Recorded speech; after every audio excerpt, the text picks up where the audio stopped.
Hey folks, welcome back to Darksiders, and before we leave the Twilight Cathedral, there is one more thing we need to go grab. Oh, I know, we missed the one random treasure chart behind a wall that we can only get with the dungeon power. Well, basically, you may remember that there was one of those grabby things up on a room but we couldn't get a bomb up there in time. But now that we have the boomerang, we can stun it whenever we want. Oh yeah, we were throwing a lot of bombs at a lot of things. It's all coming back to me now. Not even a minute ago, all of my memories of our time here was just a weird blur of weird Panzer Dragoon anecdotes and really wanting to knock this game for being Zelda-like, but also kind of respecting its style. Alright, so this is the other side of that lava pool room, and this is the point at which we will be introduced to probably the game's biggest side quest? Collect 10. Yeah, so the Abyssal Armor is a game-spanning side quest where, as we go through the game, we'll get pieces of it. When you get all 10, you get, among other things, a costume change, and it gives you double defense, so it essentially doubles your health. So... But I'm guessing we can't do anything sensible like equip individual pieces of it yet. Oh, no. Absolutely not. Oh well. Anyway, let's do some fast travel. It's sensible. It's a policy I can respect. As I recall, we got sent to get a heart.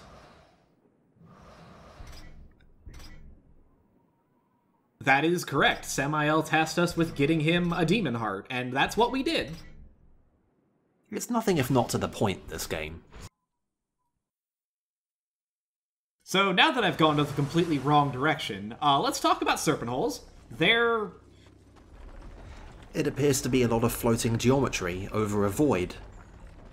Yeah, it is the most pointlessly interactive bit of the game, because, like, the payoff to making this, like, an actual explorable area and not just a cutscene where you just teleport from one place to another is, like, literally the final dungeon.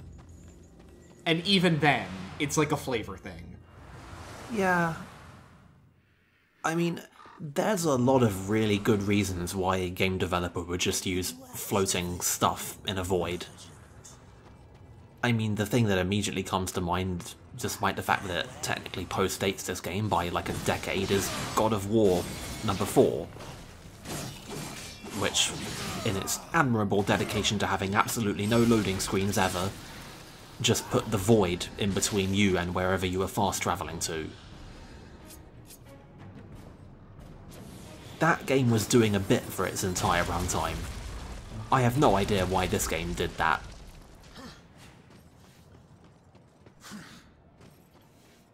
So it turns out there's actually a whole bunch of these just kind of floating around. Like, even this early in the game, we've already got 2 pieces. I think we actually have 5 by the end of this, like, before we get to the second dungeon. No reason not to be open-handed with stuff. I mean, you still can't actually get them all. Like, I think the last... In order to complete the set, I think you need the item from the 5th dungeon. So, it is... We are still a long ways off. It's very close to the end of the game. But, like, there's a bunch of stuff that you need to get, and the game should open up appreciably early on. I trust that she suffered. Not nearly enough. Beautiful. The second guardian, the Griever, moves in tunnels beneath this place. But first there is an obstacle that must be removed. Ulthane, one of the old ones. You didn't mention that before. Changing the deal already, Samael. Be silent, filth.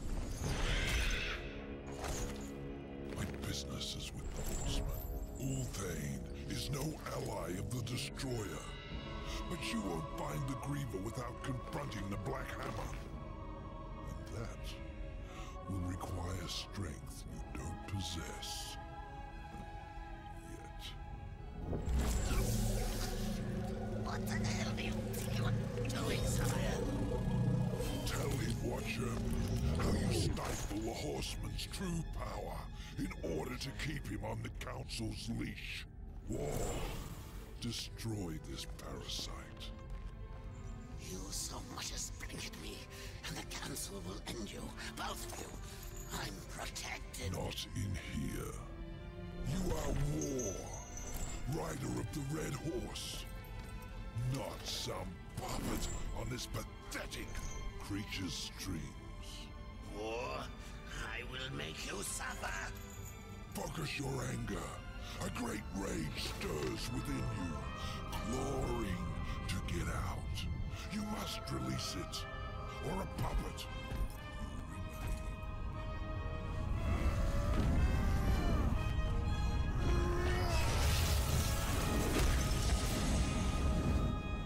You are reborn.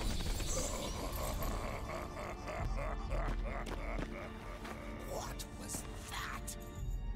The Horseman is broken, but there is still much power in him. For a moment I saw one who could stand alone against the Destroyer's army.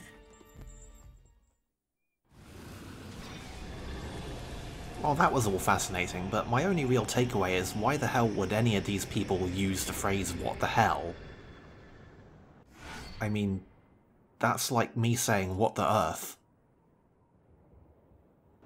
You know, I don't think the Watcher is particularly concerned with such things when he's busy getting, manhandled by Samael. He's a pretty cool guy, all things considered. Right, but like, I mean, these expressions come from somewhere. Like, this is really just amateur level world building here. This has completely broken my immersion. Man, and what do they eat?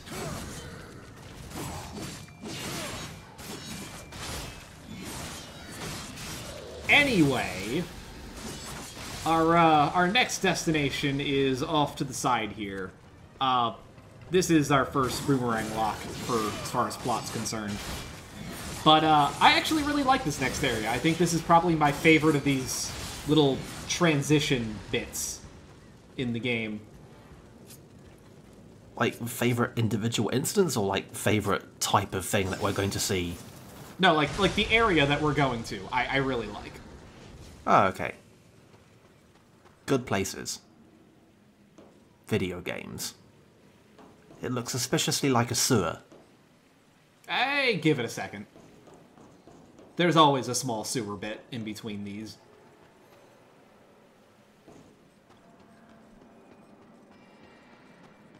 I don't know.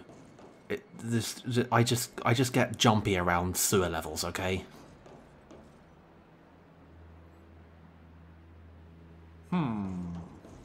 So, hookshot. Noted.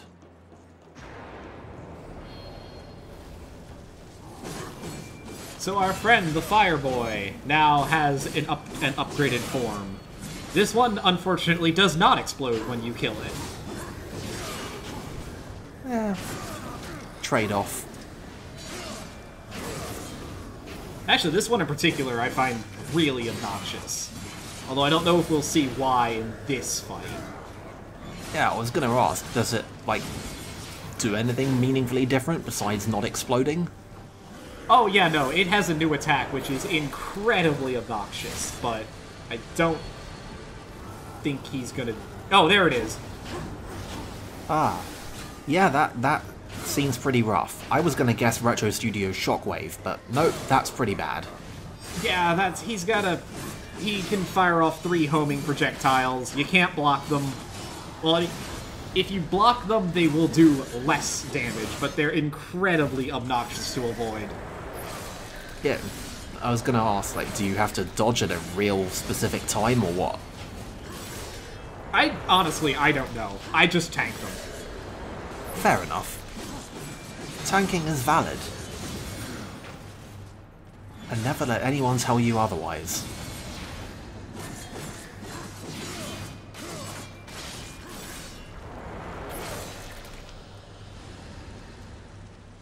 Okay, so, where were we? Apparently this is all in favour of something actually good. It's not a sewer level, just a sewer transition.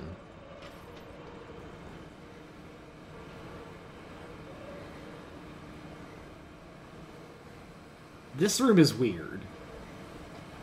Yeah, this seems like it's a set piece. You would think. But like a lot of things in this game, it's just kind of here. There's this little fan room, and we'll turn it on so that we can reach the next room, but Hey, those artists work for like months on this random level design asset. We can't just not use it. like it's never in service of anything. It's just, hey, here's a fan room. I don't know, it looks like... Well, that's not really the blades as such, but there's stuff in here that moves. It's not, like, completely inert. I don't know, in what seems to be a running theme in this series, I can respect this. This is fine. There's nothing wrong with it, it's just kind of there. Like, alright, sure, whatever. Yeah, there's filler, and there's like, yeah, this is like stuff that we're doing things with. It's not really in service of any grand purpose, but it's fine, and it doesn't make me hate myself. Like, this is nothing like the filler in the first 25 hours of Final Fantasy XIII, say. That was filler. This is like, this is an occupation. Alright, so it was sped up there, but you might have seen how thoroughly I got fucked up by those orbs. There was quite some tanking. It's a good thing we got all those overlapping health bars. So this is the Drown Pass. This is the obligatory nature area, I guess is the best way to put it. Makes sense. But yeah, I said, I just really like how this area looks and the stuff in it. It's got, like... I don't know. This game seems to have this colour vibe going on in which it takes the standard next-gen brown and grey and reds, but also like makes it it saturates things a bit. It gets some life in the colours. And here's this whole area that just works in that palette. It looks like, you know, the standard next-gen filter, except good, somehow. Well, I think part of that is that the standard next-gen filter, like I said, I think because of the more saturated colors and everything, it just kind of... It doesn't hit that same obnoxious green and brown. It's like, it's weirdly dead, but also kind of vibrant.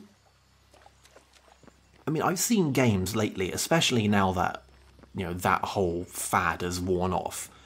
I've seen games that have taken that aesthetic and played it completely straight and made it work. Like, off the top of my head, the 2015 Mad Max game was basically that aesthetic. .exe. And it worked in that game. And at the whole other end of that scale, you've got, oh, I don't know, Shadow of the Colossus, a game that basically pioneered that look and took it and used it to do something. Those were good games that used that aesthetic.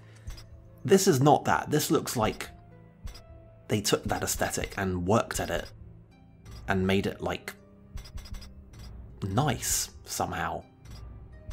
I don't really know how to put it.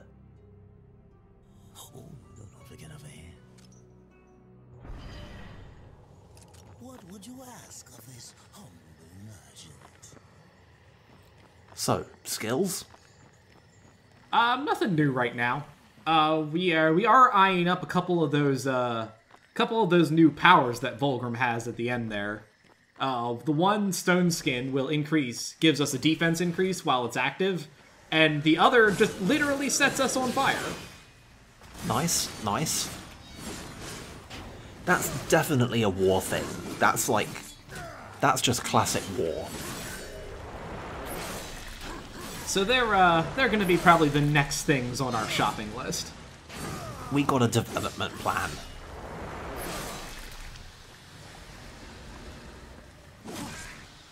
Also, a fun little note that is kind of hard to do without using, like, the ranged weapons, but yeah, if you hit, like, the crows and stuff that are flying around, they will drop health for you. It's one of those detail things. Everyone loves it when you can just randomly kill the incidental wildlife. Even if they are enormous.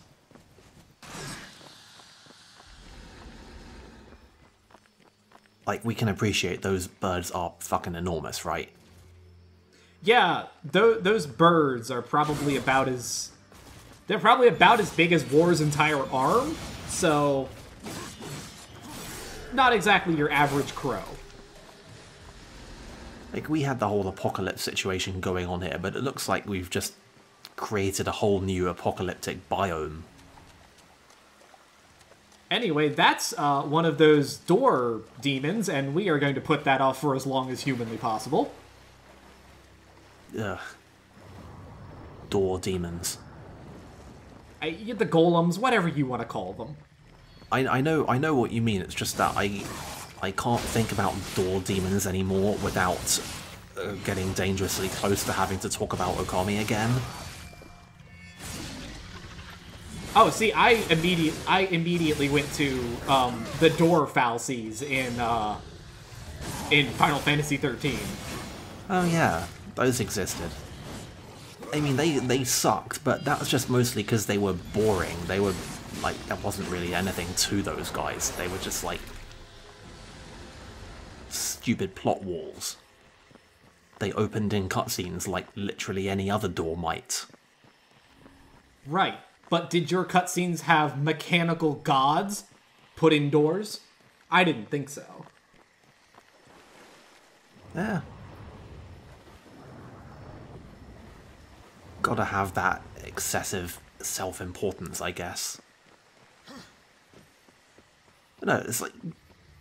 It's just... I mean, I don't want to get into a thing complaining about Final Fantasy 13 again, because frankly I think we've all done enough of that for 3 entire LPs. But let's just say I don't consider the door fallacy to be a particularly memorable aspect. They are not among the grudges that I hold, for better or worse. Meanwhile, the ones from Okami, those I remember. Those I have grudges against. Oh, yes. That was not a good idea for a minigame. That was an awful idea.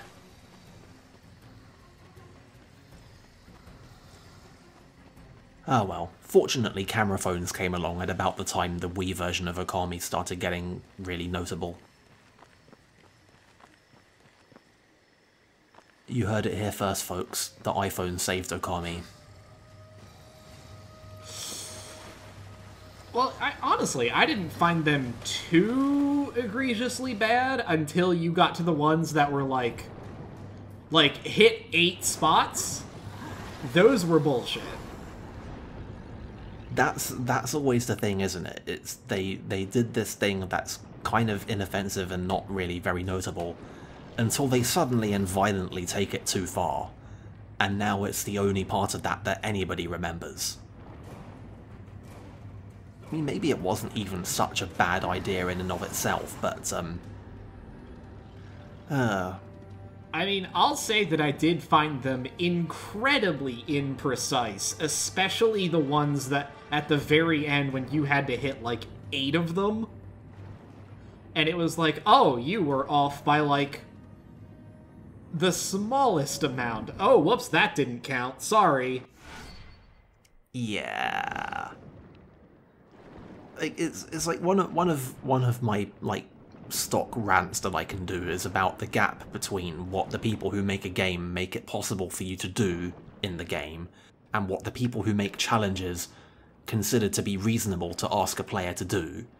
And that thing with those doors where you have to poke them in 8 completely precise spots is pretty much the most archetypal failure of that exact divide that I can think of off the top of my head.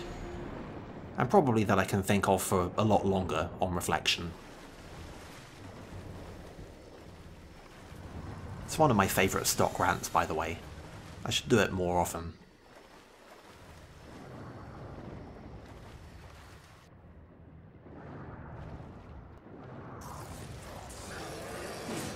Man, there's something weirdly nice about this place. See? I told you. Anyway, let's talk about this new enemy. It's a fire snake. He looks like he's ahead of us on the whole setting self on fire thing. Yeah, I guess you could say that. Is the fire a mechanic? No, he's just kind of on fire, and That's disappointing. you know, if I ever let him actually do anything, that's actually what his attack is. He will spit fire at you. Yeah. Yeah, I just wondered if it wasn't the case that, like, oh, he's on fire, so we can't touch him normally, otherwise we'll get burned or something, but nah, it's just particles. Yeah.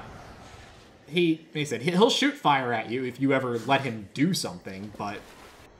Now, of course, I express disappointment, but of course, that exact variant of enemy where they're on fire and you can't touch them unless you do something maddeningly specific, that can go very wrong very quickly. Man, now you've reminded me about Sonic Unleashed. I try? Do you, though? No, I legitimately have no idea how we got from there to Sonic Unleashed, but do tell. Oh, that was one of the many, many things that Sonic Unleashed did very wrong when it came to knocking away all of the supports that made the Werehog levels bearable. Is that one of the stock enemy variations, and remember that when you're playing as the Werehog, you have to punch things a bunch of times to kill them, is you get enemies that are on fire, and when enemies are on fire, they are completely invincible and will damage you when you touch them, and set you on fire and do a bunch of damage to you. And to get them to not be on fire, literally the only thing you can do is to find a certain kind of item that's scattered around, and pick it up and throw it at them. It was unbelievably obnoxious.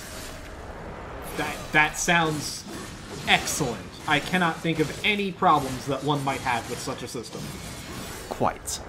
And guess what happens if you extinguish them and then leave them alone for like 10 seconds? Can you guess what happens? I have an inkling of what might happen. Yeah. They set themselves right the fuck back on fire. It sucks unbelievably. I could write an entire book about that game. Someday I actually might. I don't know, I feel like I say that about a lot of things, but when it comes to specifically Sonic Unleashed and achievements, those are the times when I mean it. Hey, number 3. Yeah. Like I said, you get them pretty quick, but the flow dries up pretty quickly because now most of them are hidden towards the back end of the game. There's...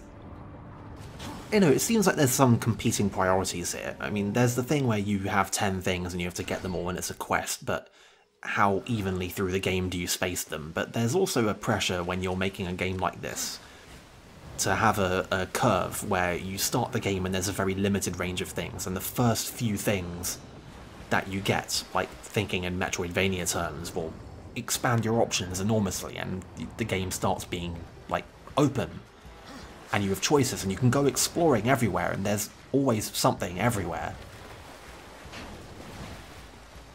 And only a few places are really restricted, so I guess maybe it's inevitable that if there's that many of these things and the game opens up and you're an inquisitive player, that you'll just end up front-loading the collectibles. It's a tension. Tensions are interesting. Unfortunately, the only tension we have right now is how long this is going to take to do these demon rooms. So, yeah. Hope everybody's excited for that next time. I foresee a lot of very judicious and liberal application of the 4x fast forward button. Hope you all enjoy it.